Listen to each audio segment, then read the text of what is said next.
Hello everyone. तो स्वागत है आप सब लोगों का। ये टेस्ट पेपर नहीं है, ये मेरे पास एक बुक है जो प्रीलिम्स की है, पूरी टोटल प्रीलिम्स पे बेस्ड है। ठीक है, तो मैं दो वीडियो अपलोड करूंगी 500 क्वेश्चन के जो प्रीलिम्स के रहेंगे।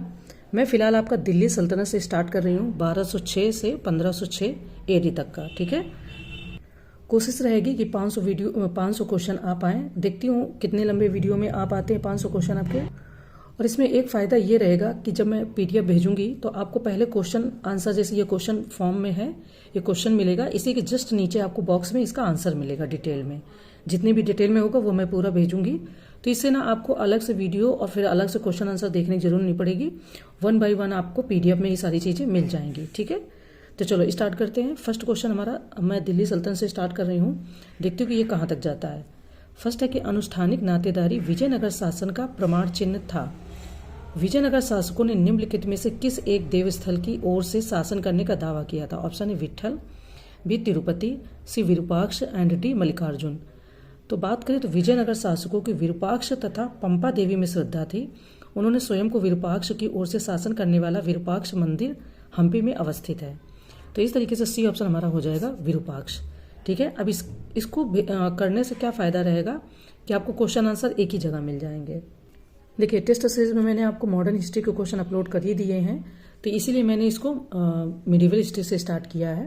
पहले आप मिडीवल को देख लीजिए। मिडीवल के भी आरओ में अच्छी खासी मात्रा में क्वेश्चन आए थे और पीसीएस में भी आते हैं। तो ऐसा नहीं कि इसको करने से क्वेश्चन नहीं आते, आराम से आते हैं। और जो भी तैयारी कर रहे हैं उन सब लोगों को इस टेस्ट सीरीज का बहुत फायदा मिलेगा। ठीक है, चलो नेक्स्ट है कि राजधानी को दिल्ली से दौलताबाद में स्थानांतरित करने के पीछे मोहम्मद बिन तुगलक का निम्नलिखित में से कौन सा से उद्देश्य था या थे? ऑप्शन फर्स्ट, दौलताबाद में स्थानांतरण से दक्कन एवं गुजरात पर नियंत्रण स्थापित करने का मौका मिलता। सेकंड, इससे पश्चिमी एवं दक्षिणी पत्तनों तक पहुंच उपलब्ध होती। थर्ड, या उत्तर पश्चिमी सीमा के सीधे मंगोल आक्रमण से संरक्षण देता। कह रहे नीचे दिए गए कूट का प्रयोग कर सही उत्तर का चयन कीजिए। ऑप्शन ए केवल फर्स्ट और सेकेंड, बी केवल सेकेंड और थर्ड, सी केवल फर्स्ट और third and D first, second और थर्ड। बात करें तो तीनों ही आपके जो फैक्ट दिए गए तीनों ऑप्शन सही है, यानी कि डी ऑप्शन आपका सही हो जाएगा। मोहम्मद बिन तुगलक ने राजधानी दिल्ली से देवगिरी में स्थानांतरित की और उसने देवगिरी का नाम बदलकर दौलताबाद रख दिया। इतिहासकारों के अनुसार राजधानी परिवर्तन के निम्न कारण थे, वो यहाँ पर सारे कारण दिए हैं, तो आप अच्छे से पढ़ लेना।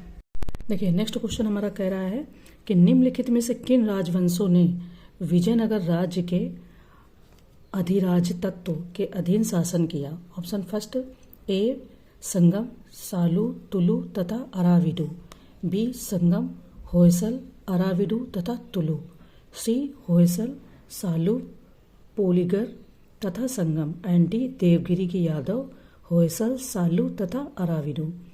बात करें कि कह रहे हैं कि निम्नलिखित में से किन राजवंशों ने विजयनगर राज्य के अधिराज तत्व के अधीन शासन किया?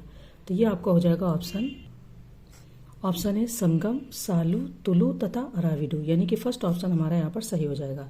देखो, बात करें विजयनगर साम्राज्य की स्थापना तो हरिहर और बुका नामक दो भाइयों द्वारा 1336 ईस्वी में की गई थी। ठीक है, विजयनगर साम्राज्य के 4 राजवंशों ने 300 वर्षों से अधिक समय तक शासन किया।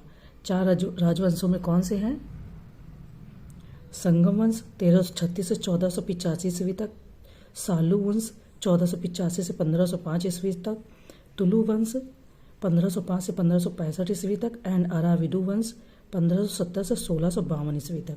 इस तरीके से इसका जो आंसर हो जाएगा ऑप्शन ए हो जाएगा।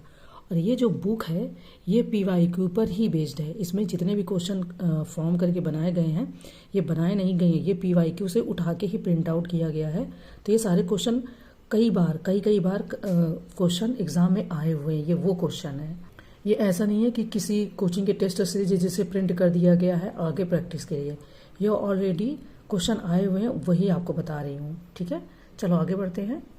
देखिए, नेक्स्ट क्वेश्चन है कि निम्नलिखित इमारतों में से किस एक में पहली मौजूद सही मेहराब 2 आर्क पाई गई है? ऑप्शन है 2.5 दिन का झोपड़ा, बी कुवत उल इस्लाम मस्जिद, सी सुल्तान बलबन का मकबरा या डी अलाई दरवाजा।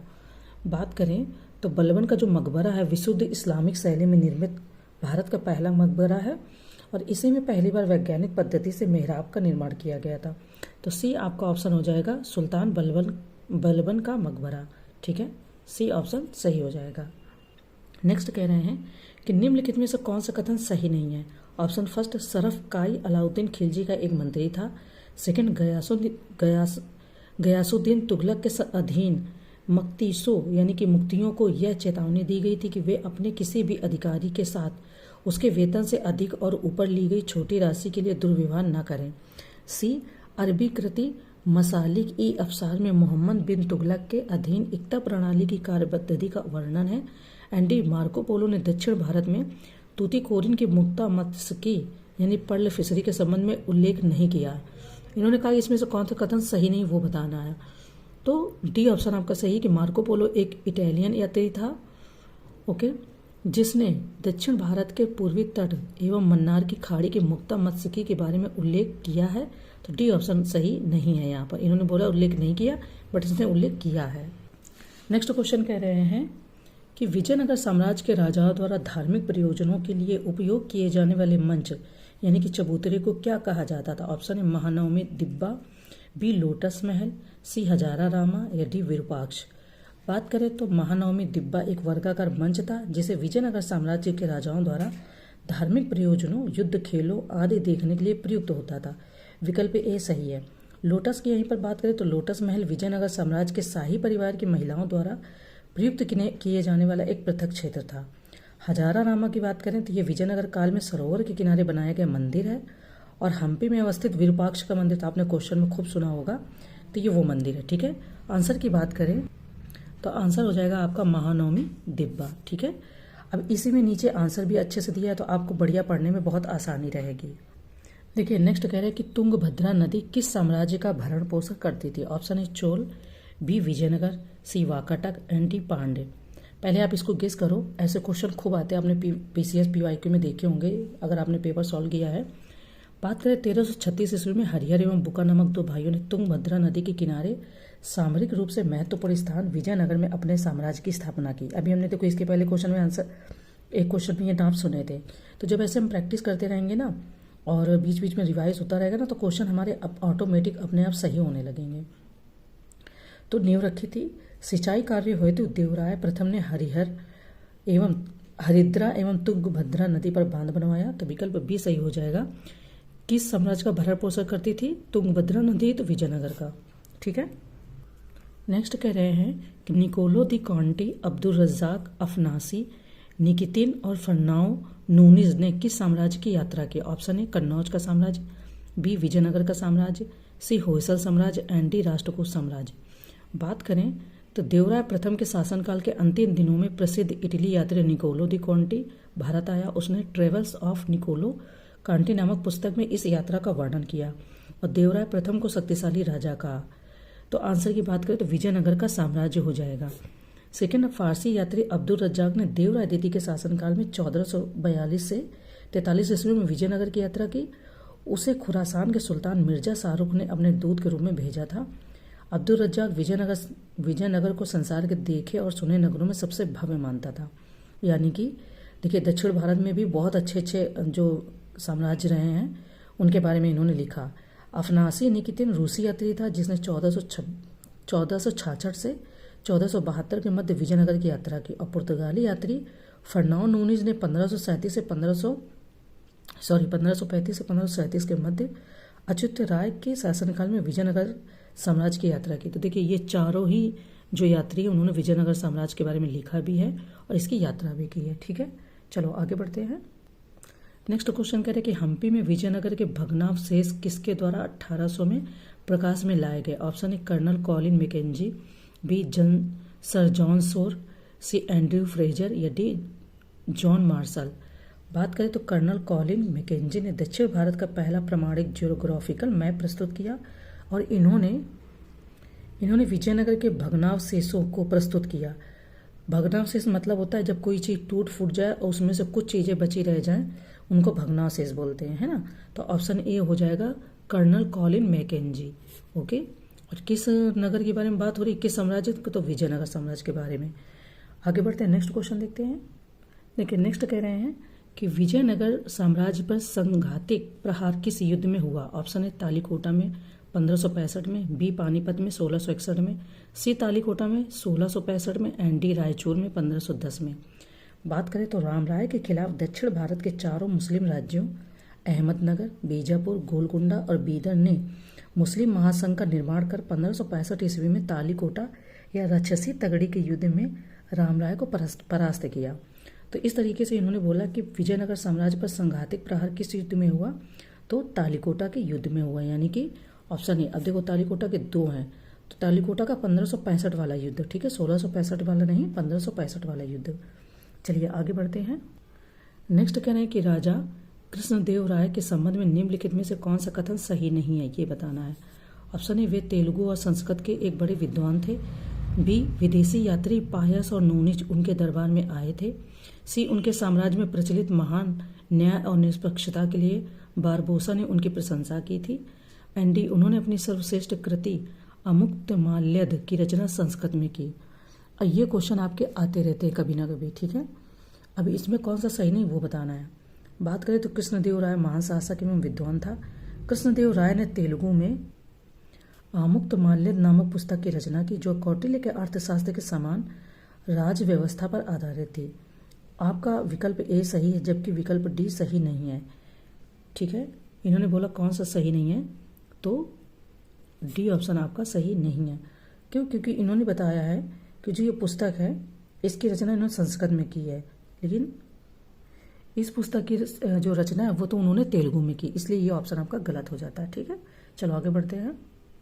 देखिए नेक्स्ट कह रहे हैं कि निम्नलिखित कथनों पर विचार कीजिए। ऑप्शन ए, दिल्ली सल्तनत के राजस्व प्रशासन में राजस्व वसूली के लिए प्रभारी को आमिल कहा जाता था।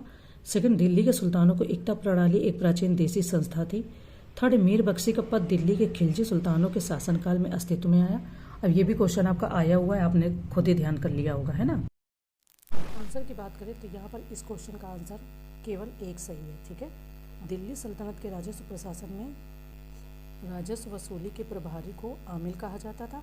कथन एक सही है। इक्ता प्राचीन देसी प्रणाली नहीं, बल्कि यह दिल्ली सल्तनत के अंतर्गत विकसित संस्था थी, तो कथन सेकंड आपका गलत है। और भारत में सर्वप्रथम इक्ता मोहम्मद गौरी ने बांटी। उसने कुतुबुद्दीन ऐबक को हांसी का इक्तेदार बनाया, किंतु इक्ता को सुव्यवस्थित रूप देने का श्रेय इल्तुतमिश को ही दिया जाता है। तो इस तरीके से ऑप्शन ए केवल हमारा सही है, यानी कि फर्स्ट ऑप्शन, ठीक है। चलिए आगे बढ़ते हैं, नेक्स्ट क्वेश्चन देखते हैं। नेक्स्ट कह रहे हैं कि कुतुबुद्दीन ऐबक के संबंध में निम्नलिखित कथनों पर विचार कीजिए। ऑप्शन फर्स्ट, यह एक तुर्क गुलाम था। सेकंड, उसने दिल्ली को अपनी राजधानी बनाया। थर्ड, उसने तराइन के युद्ध के बाद भारत में सल्तनत का विस्तार किया। तो कह रहे उपयुक्त कथनों में से कौन सा से सही नहीं है। एक्चुअली में यहाँ पर सही नहीं है ये पूछ रहे हैं। ऑप्शन ए केवल फर्स्ट, बी केवल सेकंड, सी फर्स्ट और थर्ड, एंड डी उपयुक्त सभी। बात करें यहाँ पर हम तो देखिए कुतुबुद्दीन ऐबक एक तुर्क गुलाम था और उसे, पहली बात क्वेश्चन को ध्यान रखना, इनमें कौन सा सही नहीं वो बताना है। तो कुतुबुद्दीन ऐबक एक तुर्क गुलाम था और उसे भारतीय प्रदेशों का उत्तराधिकार 1206 ईस्वी में गोरी की मृत्यु के बाद मिला था। कथन एक हमारा यहाँ पर सही हो गया। ऐबक ने लाहौर को अपनी राजधानी बनाया था। यहाँ पर इन्होंने बताया कि उसने दिल्ली को राजधानी बनाया, तो ये आपका यहाँ पर गलत हो जाता है। उसने लाहौर को अपनी राजधानी बनाया, उसने दिल्ली को कभी भी राजधानी बनाने का रुख नहीं किया, तो कथन सेकंड हमारा यहाँ पर सही नहीं है। और ऐबक को तराइन के युद्ध के बाद गोरी ने भारत में सल्तनत के विस्तार हेतु नियुक्त किया था, तो सेकंड ऑप्शन हमारा यहाँ पर सही नहीं है, ठीक है। चलो आगे बढ़ते हैं। नेक्स्ट कह रहे कि भारत में गुलाम वंश का संस्थापक कौन था। Option A Balban, B Iltutmish, C Aibak या डी मोहम्मद गोरी। बात करें तो 1206 ईस्वी में गौरी की मृत्यु के बाद ऐबन जो कुतुबुद्दीन ऐबक है वो आपका जो एक तुर्क गुलाम था ने भारत में गुलाम वंश की स्थापना की, तो यहाँ पर क्या हो जाएगा, ऐबक हो जाएगा। पूरा नाम क्या है, कुतुबुद्दीन ऐबक, ठीक है। ये कौन है, तो ये गुलाम वंश का संस्थापक है, ठीक है। चलिए नेक्स्ट क्वेश्चन कह रहे हैं कि कुतुबुद्दीन ऐबक की मृत्यु किस कारण से हुई। ऑप्शन फर्स्ट, उसके एक विश्वास पात्र कुली ने छुरा मारकर हत्या कर दी। बी, पंजाब पर अधिकार करने हेतु उसने गजनी के शासक यलदूज से युद्ध किया जिसमें उसकी मृत्यु हो गई। सी, कलिंजर के किले में घेरा डालते समय लगी चोटों से उसकी मृत्यु हो गई। एंड डी, चौगान यानी कि पोलो खेलते समय घोड़े से गिर जाने के कारण मृत्यु हो गई। तो किसके बारे में बात हो रही है, कुतुबुद्दीन ऐबक के बारे में। तो देखो कुतुबुद्दीन ऐबक की मृत्यु 1210 ईस्वी में चौगान खेलते समय घोड़े से गिर जाने से लगी चोट के कारण हो गई, तो डी ऑप्शन आपका यहाँ पर इसका आंसर हो जाएगा, ठीक है। चलो आगे बढ़ते हैं। नेक्स्ट क्वेश्चन कह रहे हैं कि इल्तुतमिश के संदर्भ में निम्नलिखित कथनों पर विचार कीजिए। ऑप्शन फर्स्ट, उसने तुर्कों की भारत विजय को स्थायित्व प्रदान किया। सेकंड, ख्वारिज़ में शाह के खतरे को टालने हेतु उसने लाहौर के लिए कूच किया। करें उपयुक्त कथनों में से कौन सा से सही है या है। ऑप्शन ए केवल फर्स्ट, बी केवल सेकंड, सी फर्स्ट और सेकंड दोनों, डी ना तो फर्स्ट और ना ही सेकंड। बात करें अगर यहाँ पर हम, तो सी ऑप्शन आपका सही हो जाएगा, यानी कि फर्स्ट और सेकंड दोनों ही ऑप्शन सही है। ठीक है, चलिए आगे बढ़ते हैं। देखिए नेक्स्ट कह रहे हैं कि ख्वारिज़्म साम्राज्य के संदर्भ में निम्नलिखित कथनों पर विचार कीजिए। ऑप्शन फर्स्ट, ख्वारिज़्म साम्राज्य मध्य एशिया का सबसे शक्तिशाली राज्य था। ऑप्शन सेकंड, 1218 ईस्वी में मंगोलों ने इसे नष्ट कर दिया।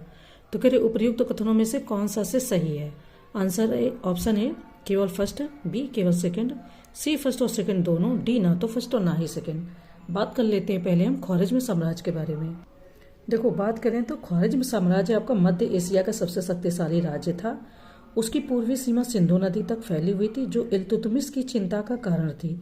कथन एक आपका यहाँ पर सही है। ठीक है, सेकंड, 1218 ईस्वी में ख्वारिज़्म साम्राज्य को मंगोलों ने नष्ट कर दिया और एक नए साम्राज्य की स्थापना की, जिसकी सीमा चीन से लेकर भूमध्य सागर तथा कैस्पियन सागर से लेकर जक्सार्टिस नदी तक फैली हुई थी। तो कथन सेकंड भी सही है। इस तरीके से हमारे सी ऑप्शन यहाँ पर सही है, यानी कि फर्स्ट और सेकंड दोनों ही ऑप्शन यहाँ पर सही हो जाते हैं। ठीक है, चलो आगे बढ़ते हैं, देखते हैं नेक्स्ट क्वेश्चन को। ठीक है, देखो नेक्स्ट कह रहे हैं कि सुल्तान गयासुद्दीन की पदवी किसने धारण की। ऑप्शन फर्स्ट ऐबक, बी यल्दूज, सी इवाज या डी इल्तुतमिश। बात करते हैं कि सुल्तान गयासुद्दीन की पदवी किसने धारण की थी। देखिए जब इल्तुतमिश पश्चिमी इलाकों पर ध्यान दे रहा था, तभी बंगाल और बिहार में इवाज ने सुल्तान गयासुद्दीन की पदवी धारण की और अपनी आज़ादी का ऐलान किया। ये कौन से क्षेत्र में थे, तो ये थे बंगाल और बिहार में। ठीक है, 1226 से 27 ईस्वी में इवाज लखनौती के निकट इल्तुतमिश के बेटे के खिलाफ लड़ता हुआ मारा गया। तो बात करें यहाँ पर तो इवाज यानी कि सी ऑप्शन आपका यहाँ पर सही हो जाएगा, जिसने सुल्तान गयासुद्दीन की पदवी धारण की थी। ठीक है, चलो नेक्स्ट क्वेश्चन देखते हैं। नेक्स्ट क्वेश्चन है कि निम्नलिखित कथनों पर विचार कीजिए। ऑप्शन फर्स्ट कह रहे कि रजिया को उत्तराधिकारी नियुक्त करने में अमीरों और उलेमाओं को इल्तुतमिश ने रजामंद किया था, यानी कि मनाया था। सेकंड, रजिया के शासनकाल में राजतंत्र और तुर्क सरदारों के बीच संघर्ष कभी नहीं हुआ। तो उपयुक्त कथनों में कौन सा से सही नहीं है ये बताना। ऑप्शन ए केवल फर्स्ट, बी केवल सेकंड, सी फर्स्ट और सेकंड दोनों, डी ना तो फर्स्ट और ना ही सेकंड। बात करें अगर यहाँ पर हम, तो अपने जीवन के अंतिम वर्ष उत्तराधिकारी को लेकर इल्तुतमिश काफी परेशान था। बेटों को गद्दी लायक न समझकर उसने रजिया को गद्दी पर बैठाने का फैसला किया और उलेमाओं तथा अमीरों को मतलब कहते नहीं कि मना लिया या रजामंद कर लिया। तो कथन एक आपका यहाँ पर सत्य है। सेकंड बात करें कि रजिया के शासनकाल में राजतंत्र और तुर्क सरदारों के बीच संघर्ष कभी नहीं हुआ।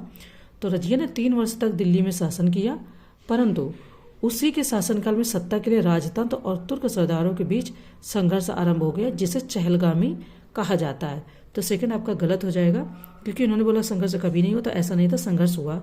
इस तरीके से ऑप्शन ए केवल यहाँ पर इन्होंने पूछा था उपयुक्त में कौन सा सही नहीं है, तो सेकंड ही हमारा सही नहीं है, क्योंकि सेकंड ये ऑप्शन गलत है। तो ये आंसर हो जाएगा, ये नहीं होगा, ध्यान रखना। ठीक है, चलो आगे बढ़ते हैं। देखिए अभी हमने ऊपर क्वेश्चन देखा ही था, तो वैसे बहुत सिंपल है। चहलगामी यानी कि चालीसा कौन थे। ऑप्शन ए उलेमा, बी अफगान सैनिक, सी तुर्क सरदार या डी रजिया के वफादार सैनिक। तो अभी हमने पढ़ा था कि तुर्क सरदारों के बीच संघर्ष आरंभ हो गया, जिसे चहलगामी या चालीसा कहा गया। तो तुर्क सरदार यहाँ पर सी ऑप्शन सही हो जाएगा। आगे बढ़ते हैं। नेक्स्ट कह रहे हैं कि रजिया का विश्वास पात्र अमीर याकूत खां कहाँ का निवासी था। ऑप्शन है ईरान, बी मिस्र, सी अबिसीनिया या डी मंगोल। बात करें तो रजिया का जो विश्वास पात्र अमीर याकूत खां अबिसीनिया का निवासी था, जिस पर मेहरबान होने का आरोप तुर्क अमीरों ने रजिया पर लगाया था। तो सी ऑप्शन हो जाएगा अबिसीनिया। ठीक है, देखिए कह रहे हैं कि सर्वप्रथम किस मुस्लिम शासक ने अपनी राजधानी दिल्ली स्थानांतरित की। ऑप्शन है अलाउद्दीन खिलजी, बी सिकंदर लोदी, सी इल्तुतमिश या डी बलबन। बात करें तो इल्तुतमिश पहला ऐसा मुस्लिम शासक था जिसने अपनी राजधानी लाहौर से दिल्ली स्थानांतरित की। तो सी ऑप्शन हो जाएगा आपका इल्तुतमिश। ठीक है, ये कौन है, तो ये मुस्लिम शासक है। आगे बढ़ते हैं, क्योंकि इन शासकों में ना बहुत कन्फ्यूजन होती है। गुलाम वंश हो गया और मुगल वंश हो गया, तुर्क वंश हो गया। तो इसमें प्रथम और आखिरी जो लास्ट होता है और प्रथम होता है, तो उसमें बहुत कन्फ्यूजन करते हैं, है ना। चलो आगे बढ़ते हैं। देखिए नेक्स्ट कह रहे हैं कि दिल्ली सल्तनत के किस सुल्तान को उलुग खां के नाम से जाना जाता था। ऑप्शन है ऐबक, बी मोहम्मद तुगलक, सी बलबन या डी इल्तुतमिश। तो बात करें तो दिल्ली सल्तनत में उलुग खां के नाम से बलबन को जाना जाता था और 1265 ईस्वी में दिल्ली सल्तनत की गद्दी पर अधिकार कर लिया तुर्क सरदार उलुग खां ने, और वह बलबन के नाम से इतिहास में प्रसिद्ध हुआ। तो आंसर हो जाएगा बलबन। ठीक है, चलो आगे बढ़ते हैं। देखिए नेक्स्ट कह रहे हैं कि बलबन के संदर्भ में निम्नलिखित कथनों पर विचार कीजिए।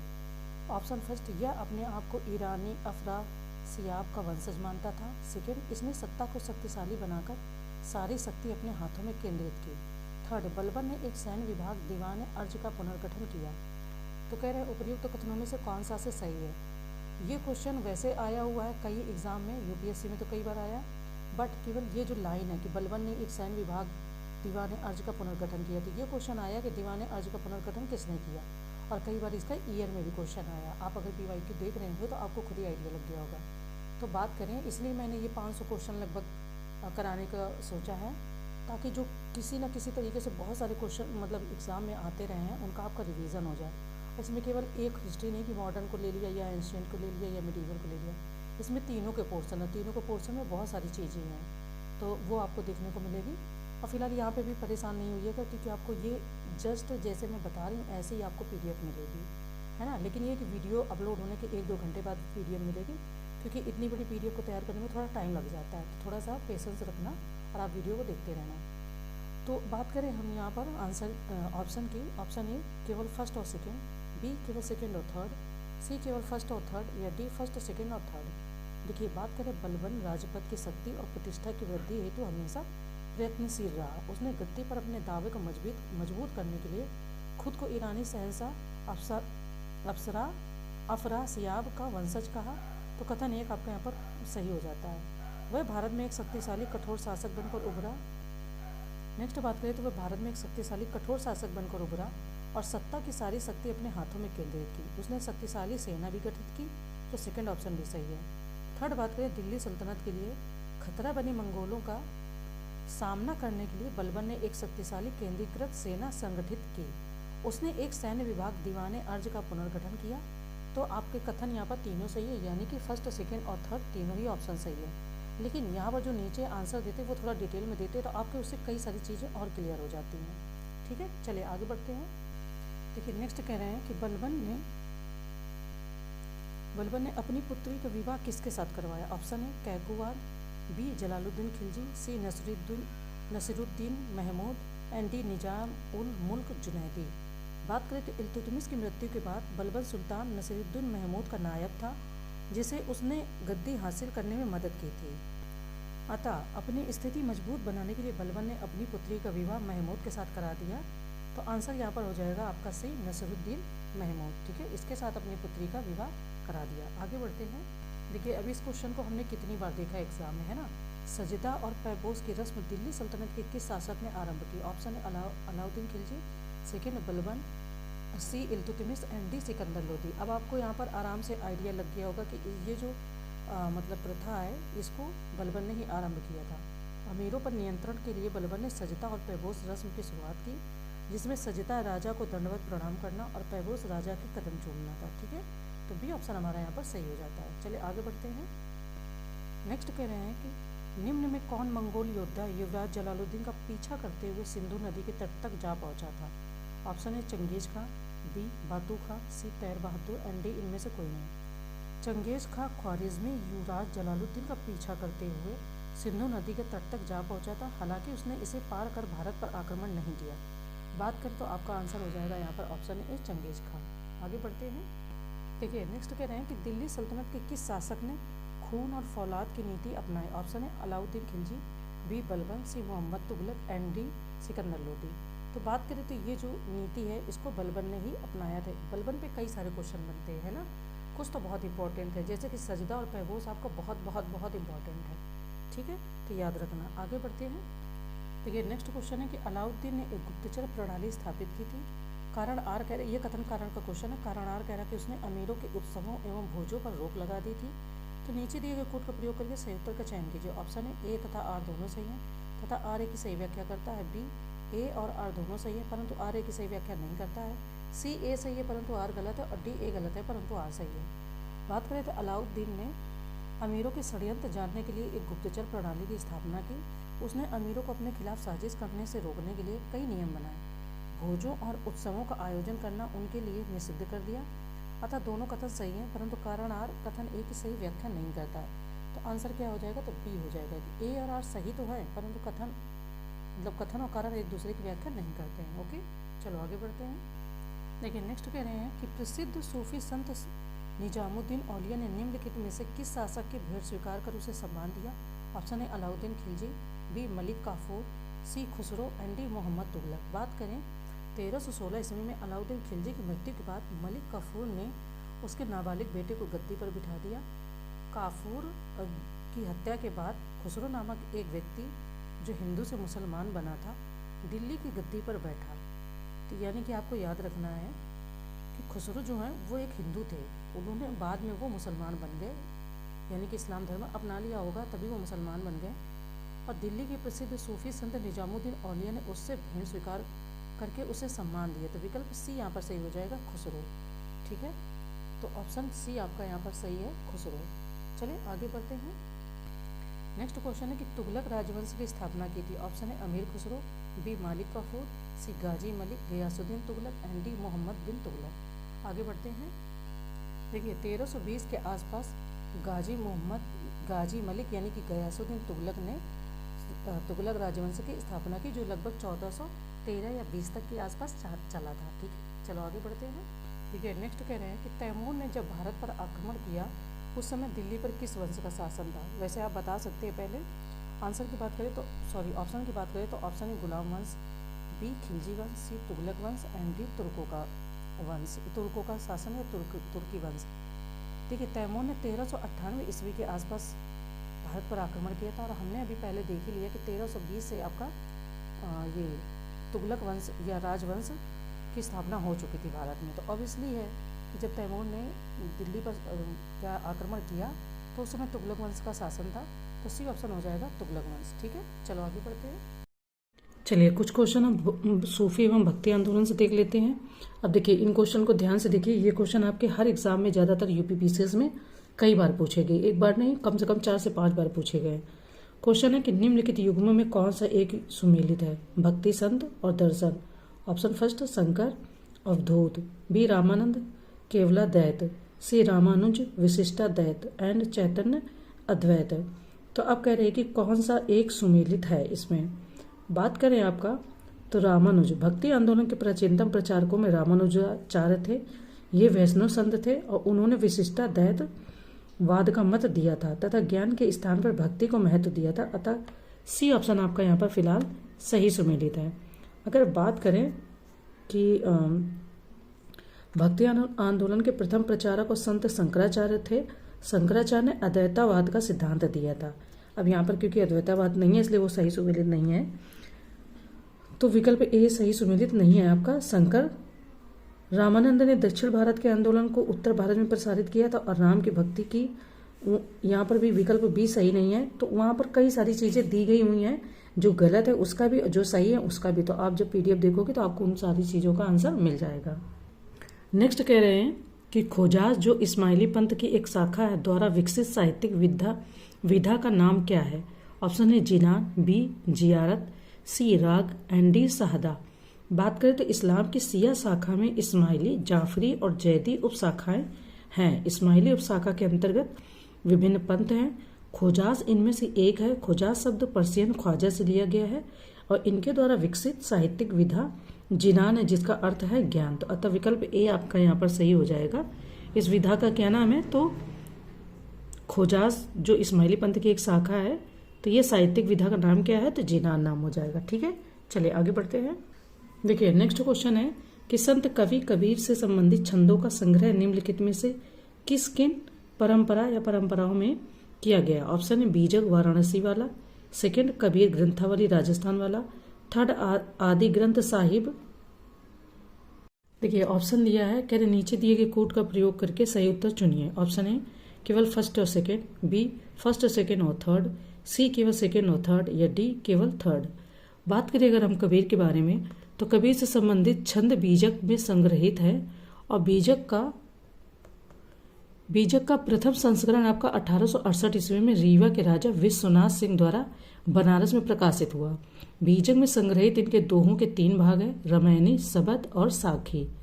कबीर की अन्य रचनाओं का समूह है कबीर ग्रंथावली। कबीर ग्रंथावली नामक शीर्षक में संग्रहित यह संग्रहण मुख्य रूप से 3 हस्तलिखित संस्करण में दादू महाविद्यालय जयपुर राजस्थान में संग्रहित है। कबीर जी के अन्य छंद जो है वो सिख धर्म के पवित्र ग्रंथ आदि ग्रंथ साहिब में संग्रहित है। तो इस तरीके से आंसर जो हो जाएगा वो बी हो जाएगा, फर्स्ट, सेकेंड और थर्ड, यानी कि तीनों। ठीक है, तीनों ये ऑप्शन यहाँ पर सही हो जाएगा। आगे बढ़ते हैं। देखिए नेक्स्ट क्वेश्चन कह रहे हैं कि निम्नलिखित में से कौन सा एक भक्ति परंपरा में आविर्भूत कवि संतों का सही अनुक्रम है। ऑप्शन ए बसवन्ना, अपार, मीराबाई, लाल देद। बी अपार, मीराबाई, लाल देद, बासवन्ना। सी अपार, बासवन्ना, लाल देद, मीराबाई। एंड डी बासवन्ना, मीराबाई, लाल देद, अपार। बात करें तो पल्लव राजाओं के शासनकाल के समय तमिलनाडु में अलवार और नयनाथ संतों ने भक्ति आंदोलन में भाग लिया और यह आंदोलन ईसा की 6वीं शताब्दी से प्रारंभ होकर 9वीं शताब्दी तक चलता रहा। नयनार संतों में अपार, तिरुज्ञान, संबंदर, सुंदरमूर्ति आदि के नाम उल्लेखनीय है और इनके भक्ति गीतों को देवारम में संकलित किया गया। यहाँ पर आंसर की बात करें तो आपका अपार, बासवन्ना, लाल देद और मीराबाई, यानी कि सी ऑप्शन आपका यहाँ पर सही हो जाएगा, जो इन कवि संतों का सही अनुक्रम हो जाएगा। ठीक है, कुछ चीजें और दी गई हैं तो आप पीडीएफ में अच्छे से पढ़ लेना। देखिए कह रहे हैं कि निम्नलिखित में से कौन चिश्ती सूफी संत नहीं था। Option A Khwaja Moinuddin, B Baba Fariduddin Ganj e Shakar, C Nizamuddin Auliya या डी शेख बहादुर जकारिया। बात करें तो भारत में चिश्ती परंपरा के प्रथम संत शेख उस्मान के शिष्य ख्वाजा मोइनुद्दीन चिश्ती थे, जिन्होंने चिश्तिया परंपरा की नींव रखी। बाबा फरीदुद्दीन गंज ए सकर बाबा फरीद के कारण चिश्ती सिलसिले को भारत में अत्यधिक प्रसिद्धि मिली। आंसर की बात करें तो डी ऑप्शन हो जाएगा। जो चिश्ती सूफी संत नहीं थे वो थे आपके शेख बहाउद्दीन जकारिया। आगे बढ़ते हैं। देखिए ये क्वेश्चन आपका यूपीएससी का है और ये शायद पीसीएस में भी कई बार आया, बट यूपीएससी का एज इट छपा हुआ क्वेश्चन है। मैंने बताया जितने भी क्वेश्चन करा रही हूँ ये सारे के सारे PYQ ही हैं। ठीक है, क्वेश्चन है कि निम्नलिखित कथनों पर विचार कीजिए। ऑप्शन फर्स्ट, संत निम्बार्क अकबर के समकालीन थे। सेकंड, संत कबीर शेख अहमद सरहिंदी से अत्यधिक प्रभावित थे। कह रहे उपयुक्त में से कौन सा से कथन सत्य है बताना। ऑप्शन है केवल फर्स्ट, बी केवल सेकंड, सी फर्स्ट और सेकंड दोनों, डी ना तो फर्स्ट और ना ही सेकंड। बात करें तो निम्बकाचार्य को रामानुजाचार्य के समकालीन माना जाता है, जो 11वीं से 12वीं शताब्दी के संत थे, जबकि अकबर का शासनकाल 1556 से 1605 ईस्वी तक था। तो कथन फर्स्ट आपका यहाँ पर गलत हो जाएगा। वहीं नोट, निम्बकाचार्य का मत द्वैतवाद के नाम से जाना जाता है। वहीं संत कबीर जो लोधी सुल्तान सिकंदर लोधी के समकालीन थे, अपने गुरु रामानंद से अत्यधिक प्रभावित थे। कबीर हिंदू मुस्लिम एकता के प्रबल समर्थक थे। तो कथन सेकंड आपका गलत है। इन्होंने बोला था कि संत कबीर शेख अहमद सरहिंदी से अत्यधिक प्रभावित थे। ऐसा नहीं है, वो हिंदू मुस्लिम एकता के प्रबल समर्थक थे। तो सेकंड भी गलत है। तो इस तरीके से डी ऑप्शन सही हो जाएगा, यानी कि ना तो फर्स्ट और ना ही सेकंड। आगे बढ़ते हैं। नेक्स्ट कह रहे हैं कि निम्नलिखित भक्ति संतों पर विचार कीजिए। ऑप्शन फर्स्ट दादू दयाल, बी गुरु नानक, सी त्यागराज। इनमें से कौन उस समय उपदेश देता था या देते थे जब लोधी वंश का पतन हुआ तथा बाबर सत्तारूढ़ हुआ। ऑप्शन ए फर्स्ट और थर्ड, बी केवल सेकंड, सी सेकंड और थर्ड या डी फर्स्ट और सेकंड। देखो बात करें अगर यहाँ पर हम तो 1526 ईस्वी में बाबर ने पानीपत के मैदान में लोधी शासक इब्राहिम लोधी को परास्त कर मुगल वंश की नींव डाली और गुरु नानक का जीवन काल 1469 से 1539 ईस्वी तक था। नानक एक ईश्वर यानी कि एक ईश्वरवाद में विश्वास करते थे तथा निर्गुण ब्रह्म की उपासना पर बल देते थे। आंसर की बात करें यहाँ पर तो बी ऑप्शन आपका सही हो जाएगा, गुरु नानक। ठीक है, तो ऑप्शन बी यहाँ पर सही है, यानी कि केवल सेकेंड। आगे बढ़ते हैं। नेक्स्ट है कि खानका निम्नलिखित में से किससे संबंधित। ऑप्शन है बौद्ध आश्रम, बी जैन आश्रम, सी सूफी आश्रम या डी हिंदू आश्रम। देखिए सूफी मत 12 पंथों या सिलसिलों में संगठित था। हर सिलसिले का नेतृत्व एक सूफी संत करता था जिसे पीर कहा जाता था और यह पीर अपने शिष्यों या मुरीदों के साथ खानका अर्थात आश्रम में रहता था। तो खानका एक सूफी आश्रम है। तो आंसर हो जाएगा सी सूफी आश्रम। ठीक है, देखिए नेक्स्ट क्वेश्चन है कि सूची फर्स्ट को सूची सेकंड से सुमेलित कीजिए और नीचे दिए गए कूट से सही उत्तर चुनिए। सूची फर्स्ट में नाम दिए गए, सूची सेकंड में उनको मानने वाले दर्शन के बारे में। ऑप्शन है बासरा बुद्धिवादी दर्शन, बी बेसरा इस्लामी कानून को मानने वाले, सी मुताजिला इस्लामी कानून को न मानने वाले, एंड डी हनीफी धारा उदारवादी। अब इनको हमें मिलान करना और बताना है कि इसमें से क्या आंसर बनेगा। देखिए, बात करें बासरा तो इस्लामी कानून यानी कि शरा को मानने वाले, इस्लामी कानून को मानने वाले, तो बासरा आपका हो जाएगा, ये हो जाएगा मानने वाले। ठीक है, बेसरा इस्लामी कानून शरा को नहीं मानते हैं, तो ये इसको नहीं मानते हैं। मुताजिला की अगर बात करें तो ये बुद्धिजीवी दर्शन से संबंधित है। मुताजिला आपका हो जाएगा, ये मुताजिला आपका बुद्धि दर्शन से और हनीफी धारा उदारवादी से।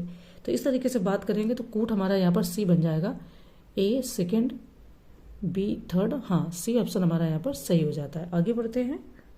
देखिए, हम आ गए मुगल काल में, क्योंकि उधर जो इंपॉर्टेंट चीज़ें थी वो हमने बात कर ली।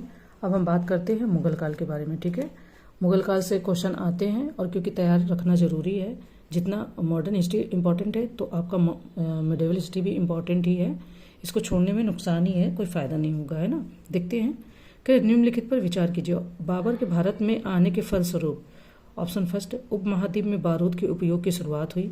सेकंड, इस क्षेत्र की स्थापत्य कला में मेहराब व गुम्बद बनने की शुरुआत हुई। थर्ड, इस क्षेत्र में तैमूरी यानी कि तिमूरिद राजवंश स्थापित हुआ। नीचे दिए गए कोड का प्रयोग कर सही उत्तर चुनिए। ऑप्शन ए केवल फर्स्ट और सेकंड, बी केवल थर्ड, सी केवल फर्स्ट और third, and D first, second और थर्ड।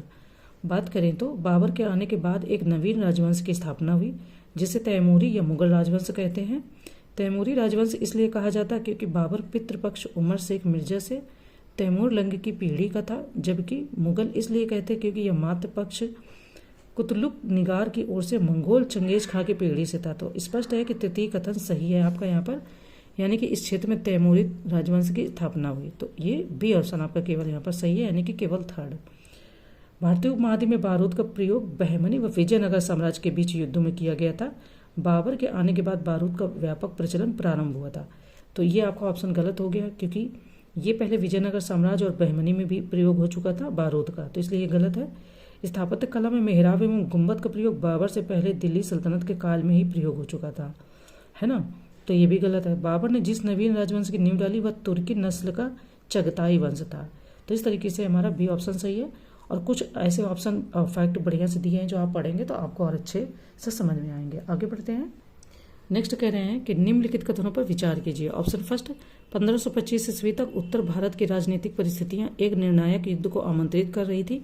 सेकंड, बाबर जब भारत के दरवाजे पर दस्तक दे रहा था उस समय दिल्ली का शासक सिकंदर लोदी था। तो उपर्युक्त कथनों में से कौन सा से असत्य है ये बताना है। ठीक है, ऑप्शन ए केवल फर्स्ट, ऑप्शन बी केवल सेकंड, सी फर्स्ट और सेकंड दोनों, डी ना तो फर्स्ट और ना ही सेकंड। बात करें तो मध्यकाल में 1525 ईस्वी तक उत्तर भारत में अत्यधिक उथल पुथल उत्पन्न हो रही थी। यहाँ की राजनीतिक परिस्थितियां तेजी से बदल रही थी और इस प्रदेश में प्रभुत्व स्थापित करने के लिए एक निर्णायक युद्ध अवश्यंभावी प्रतीत हो रहा था। कथन फर्स्ट हमारे यहाँ पर सही हो जाता है। बात करें तो जब बाबर भारत के दरवाजे पर दस्तक दे रहा था उस समय आपके दिल्ली का शासक इब्राहिम लोदी था और वह अपनी आंतरिक स्थिति को मजबूत करने में लगा हुआ था। तो सेकंड असत्य हो जाएगा। नेक्स्ट क्वेश्चन देखते हैं। कह रहे हैं कि बाबर के संदर्भ में निम्नलिखित कथनों पर विचार कीजिए। ऑप्शन फर्स्ट, बाबर सर्वप्रथम फरगना का शासक बना। सेकंड, बाबर ने 1504 ईस्वी में काबुल पर अधिकार किया। थर्ड, यह तैमूर वंश का था। तो उपर्युक्त कथनों में से कौन सा से सही है। अब देखिए, इसके वंश के बारे में ना क्वेश्चन बहुत बनते हैं, क्योंकि ये पितृपक्ष से यानी कि पिता के अपने पक्ष से उमर शेख मिर्जा से दूसरी मतलब बाबर पितृपक्ष में उमर शेख मिर्जा के साइड से था।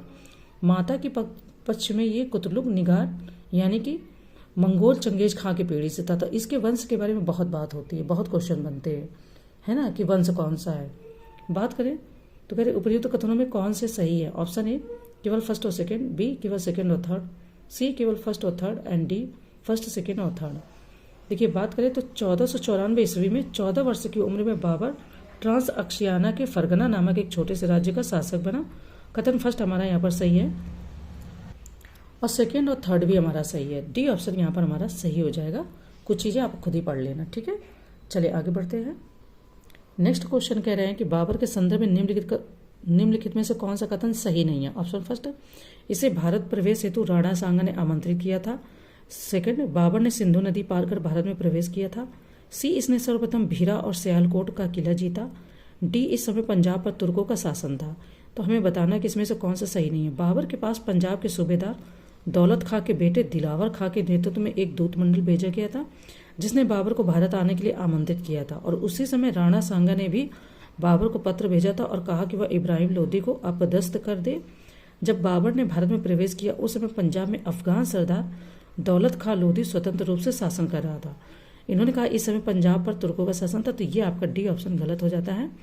इस समय पंजाब पर अफगान सरदार दौलत खां लोदी का स्वतंत्र शासन था, तो डी ऑप्शन आपका यहाँ पर आंसर हो जाएगा। कौन सा कथन सही नहीं है, तो डी सही नहीं है। देखिए नेक्स्ट क्वेश्चन है, सूची फर्स्ट को सूची सेकंड से सुमेलित करना है। सूची फर्स्ट में लड़ाइयाँ, सूची सेकंड में संबंधित वर्ष है। ऑप्शन ए पानीपत की लड़ाई 1527, बी खानवा की लड़ाई 1526, सी चौसा की लड़ाई 1540, एंड डी कन्नौज की लड़ाई 1539। आंसर की बात करें तो पानीपत की लड़ाई आपकी 1526 ईस्वी में हुई थी। पानीपत की जो लड़ाई है 1526 ईस्वी में होती है। खानवा की लड़ाई आपकी 1527 ईस्वी में होती है। चौसा की लड़ाई आपकी 1500 मतलब 39 बोलते हैं। चौसा की लड़ाई 1539 1539 को, और कन्नौज की लड़ाई आपकी 1540 में हो जाती है। ठीक है, तो इस तरीके से बी ऑप्शन हमारा यहाँ पर सही आंसर इसका हो जाता है। ठीक है, चलो आगे बढ़ते हैं। कह रहे हैं कि बाबर के संदर्भ में निम्नलिखित कथनों पर विचार कीजिए। ऑप्शन फर्स्ट, बाबर ने रूसी युक्ति रक्षा प्राचीर उस्मानियों से ग्रहण की थी। सेकंड, पानीपत की लड़ाई में उस्मानियाई तोपची उस्ताद अली और मुस्तफ़ा बाबर के साथ थे। थर्ड, बाबर के अनुसार उसने भीरा का किला जीतने हेतु बारूद का प्रयोग किया था। कि उपयुक्त कथनों में से कौन सा से सही है? ऑप्शन ए केवल फर्स्ट और सेकंड, बी केवल सेकंड और थर्ड, सी केवल सेकंड और थर्ड, डी फर्स्ट सेकंड और थर्ड। बात करते तो पानीपत की लड़ाई में बाबर ने रक्षा प्राचीर का उपयोग किया था। पानीपत की लड़ाई में 2 उस्मानियाई तोपची उस्ताद अली और मुस्तफ़ा ने बाबर का साथ दिया था। बाबर का कहना था कि सर्वप्रथम बारूद का इस्तेमाल भीरा का किला जीतने हेतु किया गया था। यद्यपि भारत को बारूद की जानकारी थी, लेकिन उत्तर भारत में इसका आमतौर पर उपयोग बाबर के आगमन पर ही शुरू हुआ। तो इस तरीके से डी ऑप्शन हमारा यहाँ पर सही हो जाता है। ठीक है, देखिए कह रहे हैं कि पानीपत की प्रथम लड़ाई के संदर्भ में निम्नलिखित कथनों पर विचार कीजिए। ठीक है, ऑप्शन फर्स्ट, इस युद्ध के बाद बाबर ने दिल्ली तथा आगरा पर नियंत्रण किया। सेकंड, बाबर ने भारत के लोगों को बला की मुखालफत दिखाने वाला कहा। उपयुक्त कथनों में से कौन सा से सही है? ऑप्शन ए केवल फर्स्ट, बी केवल सेकंड, सी फर्स्ट और सेकंड दोनों, डी ना तो फर्स्ट और ना ही सेकंड। बात करें तो सी ऑप्शन आपका सही है, यानी कि दोनों ही ऑप्शन आपके सही है। पानीपत की प्रथम लड़ाई बाबर और इब्राहिम लोदी के बीच लड़ी गई थी, जिसमें लोदी शक्ति की रीढ़ टूट गई और बाबर ने दिल्ली तथा आगरा पर नियंत्रण स्थापित कर लिया था, है ना। चलो आगे बढ़ते हैं। नेक्स्ट क्वेश्चन, नेक्स्ट कह रहे हैं कि खानवा की लड़ाई के संदर्भ में निम्नलिखित में से कौन सा कथन सही नहीं है? ऑप्शन फर्स्ट, यह बाबर और राणा सांगा के बीच लड़ी गई थी। सेकंड, राणा सांगा ने मुगल क्षेत्र बयाड़ा पर अधिकार कर लिया था। सी, मेवात के हसन खां मेवाती ने राणा सांगा का साथ दिया। एंड डी, इस युद्ध से लौटते कह रहे कि इस युद्ध से लौटते समय बाबर की काबुल में मृत्यु हो गई थी। तो डी ऑप्शन ये आपका सही नहीं है। देखिए बात करें तो 26 जनवरी 1530 ईस्वी को बाबर की आगरा में मृत्यु हुई थी और बाद में उसका शव काबुल ले जाकर दफनाया गया, जहां उसका मकबरा बना था। तो इसलिए आपका डी ऑप्शन यहाँ पर गलत हो जाता है कि इस युद्ध से लौटते समय बाबर की काबुल में मृत्यु हो गई थी, ये गलत है। ठीक है, चलो आगे बढ़ते हैं। कह रहे हैं कि बाबर के संदर्भ में निम्नलिखित में से कौन सा कथन सही नहीं है? ऑप्शन फर्स्ट, भारत में एक नई युद्ध पद्धति प्रचलित की। सेकंड, युद्ध में बारूद और तोप खाने का प्रयोग किया। सी, खानवा के युद्ध के पश्चात बाबर ने गाजी की उपाधि धारण की। एंड डी, उसे अफगान वंशज होने का गौरव प्राप्त था। देखो वंशज से 3 क्वेश्चन अभी हम लोग देख चुके। मैंने बताया था कि बाबर को एशिया के 2 पराक्रमी योद्धा चंगेज खां और तैमूर का वंशज होने का गौरव प्राप्त था, इसलिए उसका कोई भी सरदार उसके साथ समानता का दावा नहीं कर सकता था। तो डी ऑप्शन यहाँ पर कथन सही नहीं है, क्योंकि वंशज से माता और पिता की तरफ से बदलाव होने के वजह से इसके कई क्वेश्चन बनते हैं। मैंने आपको पहले ही बताया था कि केवल वंशज से आपको कई क्वेश्चन देखने को मिलेंगे। नेक्स्ट क्वेश्चन है कि तुजु के बाबरी का लेखक कौन है? ऑप्शन है Humayun, B Jahangir, C Babur and D Akbar.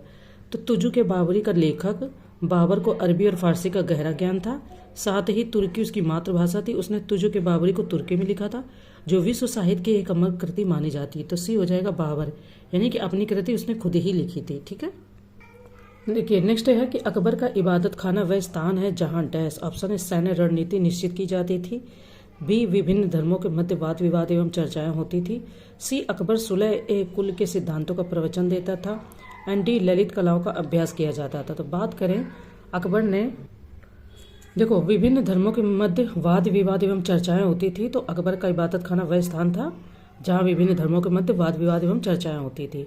अब ये इबादत खाना कहाँ था? तो ये आपका फतेहपुर सीकरी में इसका निर्माण अकबर ने 1575 ईस्वी में किया था और प्रत्येक बृहस्पतिवार को धार्मिक चर्चा का आयोजन निश्चित किया जाता था। कुछ चीज़ें और भी अच्छे से दी गई हैं, आप उनको अच्छे से पढ़ लेना। हम बढ़ते नेक्स्ट की ओर। नेक्स्ट क्वेश्चन है कि मुगल काल के अहदी के बारे में निम्नलिखित में से कौन सा एक कथन सत्य नहीं है? ऑप्शन है वे व्यक्तित्व घुड़सवार सिपाही थे, बी उन्हें पृथक दीवान एवं बख्शी के अधीन रखा गया था, सी उन्हें साधारणतः मनसबदारों के अधीन नहीं रखा गया था, डी उनका वेतन मनसबदारों के समान था। तो आंसर है कि इसमें से कौन सा सत्य नहीं? तो डी इसमें सत्य नहीं कि उनका वेतन मनसबदारों के समान था। देखो मुगलकालीन सैन्य व्यवस्था के निम्न अंग थे: मनसबदार और उनके सैनिक, अहदी सैनिक, दाखिली सैनिक। अब इनमें से कुछ चीजें दी गई हैं तो अच्छे से पढ़ना। इन्होंने जो कहा है कि उनका वेतन मनसबदारों के समान था, तो ये यहाँ पर गलत है ना। चलो आगे बढ़ते हैं।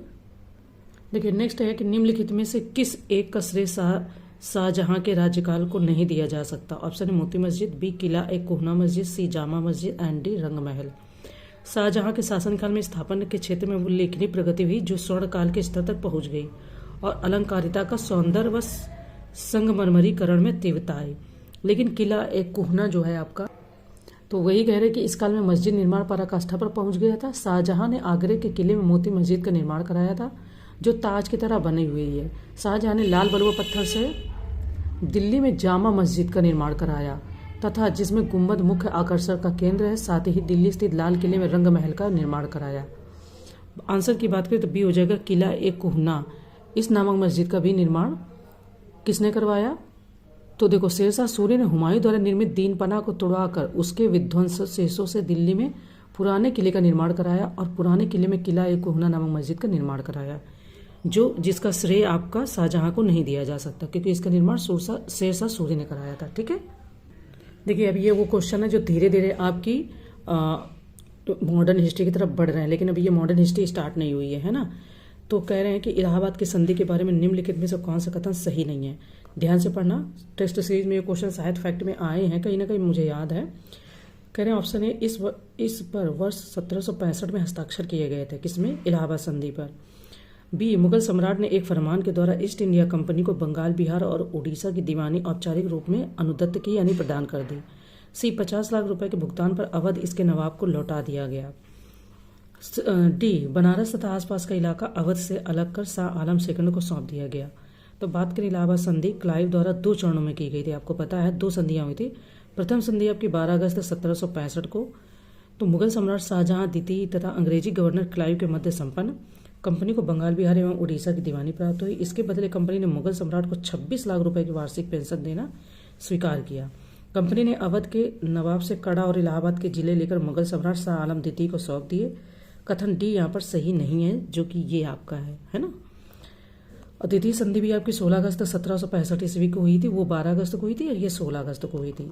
तो इसमें भी कुछ चीजें दी हैं, आप अच्छे से पढ़ लेना। हम चलते हैं नेक्स्ट की ओर। देखिए कह रहे हैं कि शब्द और अर्थ के निम्नलिखित युग्मों में कौन सा एक सुमिलित नहीं है? ऑप्शन है खालिसा, वे गांव जहां की आय सीधे राज्य कोष में जाती थी। बी मौजा, विद्रोही राज्य क्षेत्र। सी इनाम, विद्वान तथा धार्मिक व्यक्ति को आवंटित भूमि। एंड डी जहांगीर, मनसबदारों को उनके वेतन के एवज में दिया गया राज्य क्षेत्रीय आवंटन। तो बी जो इन्होंने बताया मौजा, परगना के उपखंडों को मौजा कहा जाता था। तो बी युग में यहाँ पर सही सुमिलित नहीं है, विद्रोही राज्य नहीं होगा। ठीक है, चलो आगे बढ़ते हैं। नेक्स्ट क्वेश्चन है कि निम्नलिखित प्रश्न में 2 कथन है, कथन फर्स्ट तथा कथन सेकेंड। नीचे दिए गए कोड का प्रयोग कर सही उत्तर चुनिए।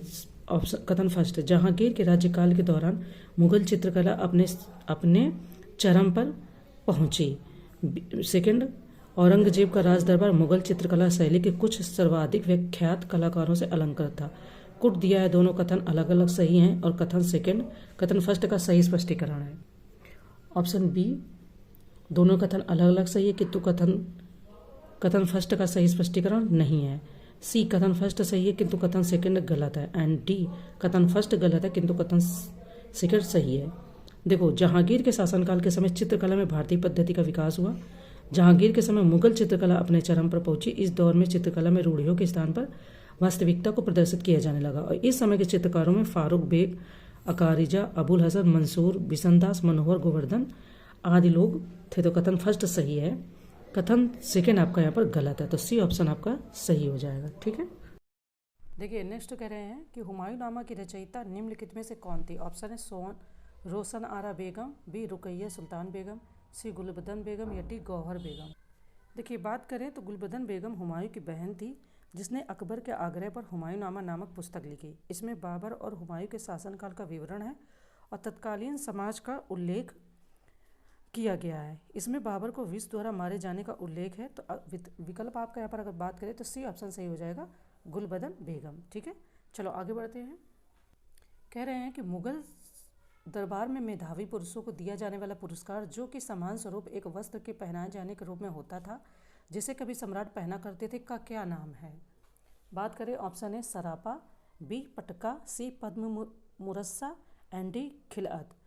मुगल दरबार में मेधावी पुरुषों को सम्राट का पहना हुआ वस्त्र सम्मान स्वरूप दिया जाता था, जिसे खिलअत कहते थे, जो सम्राट का आशीर्वाद माना जाता था। तो विकल्प डी यहाँ पर आपका सही हो जाता है। कुछ चीज़ें और यहाँ पर दी हैं वो अच्छे से पढ़ लेना। जैसे एक अन्य पुरुष का सरापा सिर से पाँव होता था, जिसमें एक अंग रखा, एक पगड़ी व एक पटका होता था। तो विकल्प ए व बी सही नहीं है। नेक्स्ट कह रहे हैं कि 1799 में किंग जॉर्ज को बादशाहनामा किसने भेंट किया था। ऑप्शन है अबुल फजल, बी अबुल हामिद लाहौरी, सी अवध के नवाब या डी विलियम जोन्स। बात करें तो बादशाहनामा शाहजहाँ के दरबारी इतिहासकार अब्दुल हमीद लाहौरी की रचना है और वर्ष 1799 में अवध के नवाब ने किंग जॉर्ज को बादशाहनामा भेंट किया था। तो आंसर आपका हो जाएगा अवध के नवाब। ठीक है, किंग जॉर्ज को बादशाहनामा किसने भेंट किया था, तो अवध के नवाब ने भेंट किया था। अब बादशाहनामा शाहजहाँ के दरबारी इतिहासकार अब्दुल हमीद लाहौरी की रचना है। अगर रचना की बात होगी कि ये बादशाहनामा किसकी रचना है, तो अब्दुल हमीद लाहौरी की। ठीक है, दोनों क्वेश्चन अलग अलग हैं, दोनों को अलग से समझिएगा। है, आगे बढ़ते हैं, नेक्स्ट क्वेश्चन देखते हैं। नेक्स्ट कह रहे हैं कि फर्र ए इजदी का विचार जो मुगल राजतंत्र का आधार था, इनमें से किस सूफी संत द्वारा सबसे पहले विकसित किया गया। ऑप्शन है सिहाबुद्दीन सुहरावर्दी, बी निजामुद्दीन औलिया, सी इब्न अल अरबी एंड डी बयाजिद बिस्तामी। बात करें तो सिहाबुद्दीन सुहरावर्दी सिलसिले के संस्थापक बगदाद के शिक्षक शेख सिहाबुद्दीन थे। इन्होंने मुगल राजतंत्र के आधार फर्र ए इजदी के विचार को सर्वप्रथम विकसित किया। आंसर ए हो जाएगा यहाँ पर। देखिए नेक्स्ट क्वेश्चन है कि निम्नलिखित कथनों पर विचार कीजिए। ऑप्शन कह रहे हैं किसानों से इतनी अधिक उगाही की जाती है कि उनके पास अपना पेट भरने के लिए भी मुश्किल से सूखी रोटी बचती है। मुगल साम्राज्य में किसानों की दशा के बारे में उपर्युक्त कथन इनमें से किस यूरोपीय यात्री का है। ऑप्शन है फ्रांसिस्को पेल्सर्ट, बी फ्रैंकोइस बर्नियर, सी ज्या बैप्टिस्ट टेवर्नियर एंड डी निकोलाओ मेनूची। बात करें तो ऑप्शन ए आपका सही हो जाएगा, फ्रांसिस्को पेल्सर्ट। ठीक है, नेक्स्ट है कि उत्तरकालीन मुगल काल के सैयद बंधुओं के बारे में निम्नलिखित में से कौन सा कथन सत्य नहीं है। ऑप्शन फर्स्ट, वे जहांदार शाह को सत्ता में लाए, बी उन्होंने प्रशासन शक्ति को नियंत्रित किया, सी है कि उन्होंने सहिष्णुता की धार्मिक नीति अपनाई एंड डी उन्होंने राजा साहू के साथ एक समझौता किया। बात करें सैयद बंधुओं के बारे में, सैयद बंधु भारतीय इतिहास में किंग मेकर के नाम से विख्यात हैं। इन्होंने कुल 4 लोगों फरखुरशियर, रफ़ी उद दर्जात, रफ़ी उद दौला एवं मोहम्मद शाह को मुग़ल बादशाह बनाया। विकल्प ए यहाँ पर आपका सत्य नहीं है। ठीक है, तो देखते हैं जो ये कह रहे हैं, क्योंकि क्वेश्चन में पूछा था कि कौन सा कथन सत्य नहीं है। वे कह रहे वे जहांदार शाह को सत्ता में लाए, तो ये आपका ऑप्शन सत्य नहीं है, यही इसका आंसर है। लेकिन इसके बारे में जो डिटेल में दिया वो अच्छे से पढ़ना, ये काफ़ी इंपॉर्टेंट क्वेश्चन है। ठीक है, नेक्स्ट कह रहे हैं कि शेरशाह के प्रशासन के विषय में निम्नलिखित कथनों पर विचार कीजिए। ऑप्शन फर्स्ट, उसने अपने साम्राज्य को सरकारों में विभाजित किया, जिन्हें पुनः परगनाओं में अविभाजित किया। सेकंड, बिना किसी अन्य कर्मचारी की सहायता से शेरशाह सरकारों एवं परगनाओं पर सीधे प्रशासन करता था।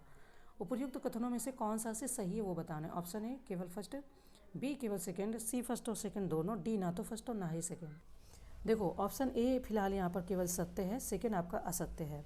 प्रत्येक परगने में एक सिकदार, एक मुंसिफ, एक फौजदार, खजांची और 2 कारकुन क्लर्क होते थे, अर्थात प्रशासन विभिन्न कर्मचारियों की सहायता से चलाया जाता था। कथन सेकंड आपका यहाँ पर सही नहीं है, इन्होंने बोला कि सीधे चलाया जाता था। फर्स्ट आपका फिलहाल कथन सही है। हम बढ़ते हैं नेक्स्ट की ओर। देखिए नेक्स्ट क्वेश्चन कह रहा है कि निम्नलिखित प्रश्न में 2 कथन दिए गए हैं, फर्स्ट और कथन सेकंड। आपको इन दोनों कथनों का सावधानीपूर्वक परीक्षण करना और नीचे दिए गए कोड का प्रयोग करके सही उत्तर का चयन करना है। ऑप्शन फर्स्ट, जहांदार शाह के शासनकाल का शीघ्र ही जनवरी 1713 में समापन हो गया। सेकंड, उसे उसके भतीजे फरखुर सियर ने आगरा में हराया। कह रहे हैं कूट दिया, दोनों कथन व्यष्टिता सत्य हैं, और कथन फर्स्ट का सही स्पष्टीकरण है। बी, दोनों कथन व्यष्टिता सत्य है किंतु कथन फर्स्ट का सही स्पष्टीकरण नहीं है। सी, आपका कह रहे हैं कि कथन फर्स्ट सत्य किंतु कथन सेकंड असत्य है। एंड डी, कथन फर्स्ट असत्य एंड किंतु कथन सेकंड सत्य है। बात करें तो आपका कथन फर्स्ट सत्य है केवल नहीं, व्यष्टिता सत्य है, और कथन फर्स्ट का सही स्पष्टीकरण है। देखिए, कह रहे हैं कि अकबर के दरबार के सुलेखकार का नाम क्या है जिसे जरीन कलम या स्वर्ण कलम के नाम से सम्मानित किया गया था। Option A Abul Fazal, B Tansen, C Mohammad Hussain and D Mohammad Qasim. बात करें यहाँ पर, देखो जरीन कमल का अर्थ है सुनहरी कलम। अकबर ने कश्मीर के ग्रंथकर्ता मोहम्मद हुसैन को जरीन कलम की उपाधि प्रदान की थी। तो आंसर सी यहाँ पर सही हो जाएगा, मोहम्मद हुसैन। ठीक है। देखिए, नेक्स्ट क्वेश्चन है कि फतेहपुर सीकरी के बारे में निम्नलिखित में से कौन सा कथन सही नहीं है। ऑप्शन फर्स्ट, यह अजमेर की ओर जाने वाली सीधी सड़क पर स्थित था। ऑप्शन बी, अकबर ने फतेहपुर सीकरी में जामा मस्जिद से लगा हुआ संगमरमर का एक मकबरा शेख सलीम चिश्ती को अधिकृत किया। सी, मेहराबी प्रवेश द्वार या बुलंद दरवाज़ा दर्शनार्थियों को मुगलों की गुजरात पर विजय का स्मरण करवाने के लिए बनवाया गया था। एंड डी ऑप्शन कह रहे हैं कि 1585 में मुगल साम्राज्य की राजधानी फतेहपुर सीकरी से दिल्ली में स्थानांतरित हो गई। इसमें अब हमें बताना कि इन ऑप्शन में से कौन सा ऑप्शन सही नहीं है। तो फतेहपुर सीकरी आगरा से 36 किलोमीटर पश्चिम में अजमेर की ओर स्थित सीकरी रूपबल था, अतः विकल्प ए यहाँ पर सही है। कौन सा कथन इन्होंने बोला सही नहीं है, तो डी ऑप्शन आपका सही नहीं है। क्यों? क्योंकि 1585 ईस्वी में अकबर ने मुगल साम्राज्य की राजधानी फतेहपुर सीकरी से लाहौर स्थानांतरित की थी। तो डी यहाँ पर फिलहाल सही नहीं है। ठीक है। अब देखिए ये कितने फैक्ट है, इनसे कितने क्वेश्चन बन सकते हैं। चलो आगे बढ़ते हैं। देखिए नेक्स्ट क्वेश्चन है कि औरंगजेब द्वारा संकलित इस्लामी कानून के बृहत्तम सार संग्रह का नाम क्या है। ऑप्शन ए फतवा ए आलमगीरी, बी फतवा ए जहादारी, सी मिराज ए मुगल एंड डी फतह ए सल्तम। देखिए बात करें तो औरंगजेब के शासनकाल में शेख निजाम की अध्यक्षता में 6 विद्वानों द्वारा फतवा ए आलमगीरी को लिखा गया था। तो इस तरीके से ऑप्शन ए आपका यहाँ पर फिलहाल सही हो जाता है। ठीक है।